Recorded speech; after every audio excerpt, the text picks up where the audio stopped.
मेरे मम्मी के हाथ की खोबा रोटी में एक अलग ही गहराई होती है जो मैं कभी समझ ही नहीं पाई। और सच कहूँ, जब मैंने अन्वेषण का कोल्ड प्रेस्ड खपली आटा इस्तेमाल किया तब पहली बार लगा कि शायद मैं उसी स्वाद के बहुत करीब पहुंच रही हूँ। इस आटे में एक अलग ही रिचनेस है, हल्का सा नटी फ्लेवर, थोड़ा सा गहरा स्वाद। गूंथते वक्त ही उसका टेक्सचर बहुत महसूस हो जाता है और जब ये तवे पर पकता है तो उसकी खुशबू सच में बचपन की याद दिला देती है। बचपन में जब भी मम्मी ये रोटी बनाती थी पूरा घर उसी खुशबू से भर जाता था और मैं हमेशा सोचती थी कि वो ऐसा क्या अलग करती है। मैंने कई बार कोशिश की कि मैं वही स्वाद लाऊं, अलग अलग आटे ट्राई किए, पानी का रेशियो बदला, लेकिन वो बात कभी नहीं आई। फिर इस बार मैंने खपली आटे से आटा गूंथा, थोड़ा सा नमक डाला और धीरे धीरे उसे सेट होने दिया।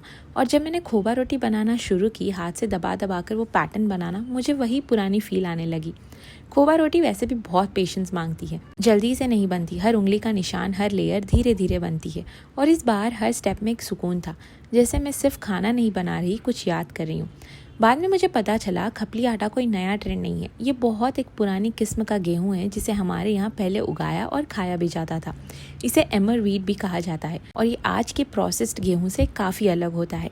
इसमें एक नेचुरल नटी फ्लेवर होता है और इसका टेक्सचर भी थोड़ा डेंस होता है। शायद इसलिए पुराने समय के खाने में वो गहराई होती थी जो आजकल बहुत कम महसूस होती है। और शायद मेरी मम्मी भी यही इस्तेमाल करती थी, बस हमें कभी बताया नहीं। जब सब तैयार हो गया, खोबा रोटी, ऊपर से थोड़ा सा घी और साथ में हल्की सी पंचमेल दाल, बस उतनी ही जितनी हर बाइट को पूरा कर दे।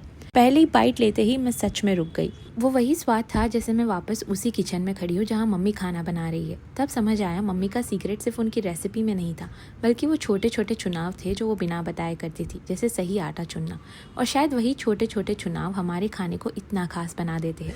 कुछ स्वाद ऐसे होते हैं जो रेसिपी से नहीं, यादों से बनते हैं, और जब वो वापस मिलते हैं तो सिर्फ खाना नहीं, पूरा बचपन लौट आता है। और आज ये खोबा रोटी सिर्फ एक डिश नहीं है, ये मेरे लिए घर जैसा एक एहसास है।